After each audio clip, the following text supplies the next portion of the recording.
Okay, so we're here at OWC and at IBC in Amsterdam 2025, and I'm standing here with Larry. And Larry, you have something new to show us? I do. We have released the world's first dual 10G Thunderbolt dock. Never before have you been able to connect two 10 gigabit network connections to a single dock through a single port. And on top of that, we give you 2.5G if you need a third network or want to do configurations. You have other purposes that require an Ethernet connection. So this dock is out. It doesn't just do 10G, it gives you USB. It also gives you downstream Thunderbolt ports. So you can crank up your downstream, you can really crank up your network speed and really have a very optimized workflow from a single Thunderbolt port to your Mac or to your PC. So I'm not sure what else. I mean, there was a purpose for it.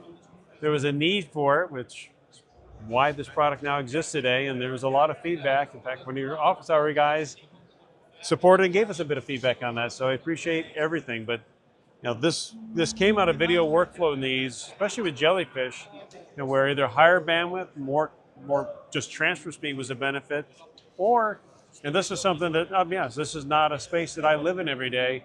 A big consideration: why do you have two 10Gs going?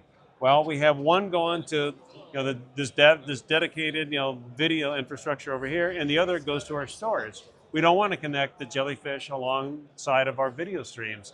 And a lot of workflows require both those. So instead of having to have an adapter plus a built-in port, or whatever you may have rigged before to get those additional network swaps, now it's 210G built in.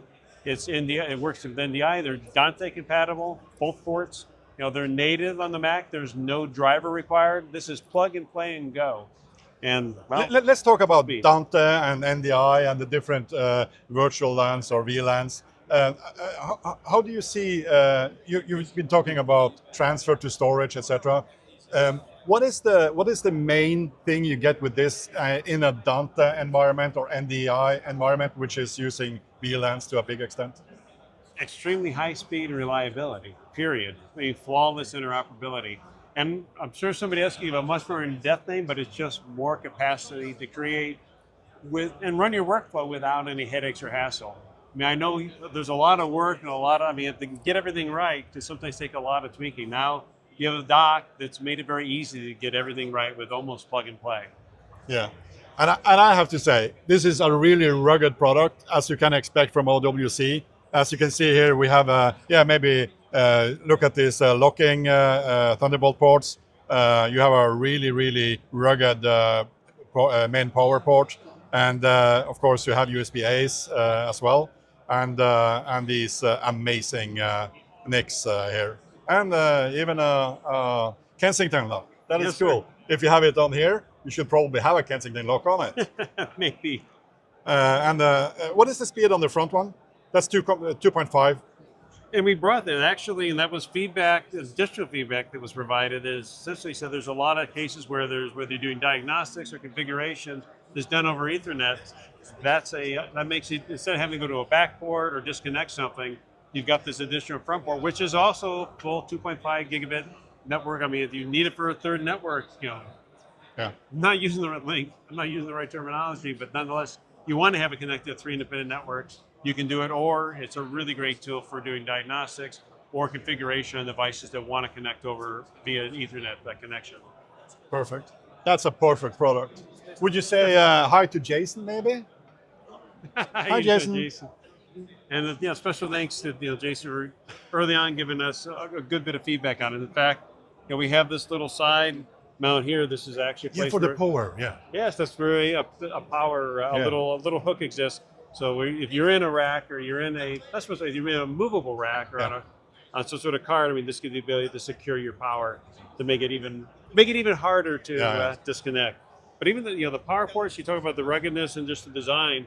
20 years ago, I'll be honest, we didn't think about these things, but through customer feedback, just interactions with folks like you, we and more exposure in this space, which is our space, makes sense. We really pay attention to these details. When you bring things to us, we care about what's inside, making sure the chipsets are right, it's built solid, it's going to last, there's heat dissipation.